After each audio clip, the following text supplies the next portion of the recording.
Today we're going to bring 2 waterproof cases. Now if you're going to travel or go on vacation, these are perfect. If you guys can see, these actually split into 2 ways. You could have your ID on one side, you could put your phone on the other end, and these are waterproof that you can put any valuables, even money, and like I said, iPhones or phones, and throw them in the water, and they're going to be sealed very good. Now they do give you the clips, the hanging clips to wrap around your neck. If you guys can see, these are adjustable. You can put them around your neck, double tie them if you can. So in case you're gonna go rapids or somewhere, it's very, very strong. Easy to come off here. If you wanna clip it off and put it back on, you can. We're gonna go ahead and record ourselves. If you guys can see, we're gonna do a video. We'll do underwater shot, all right? We're gonna throw it in and we're gonna go ahead and set it up in the bottom of the water for a couple minutes. And then we're gonna retrieve it to see how well it works. So we're recording what's underwater.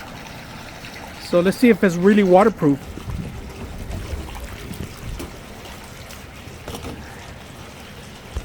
And we are in business.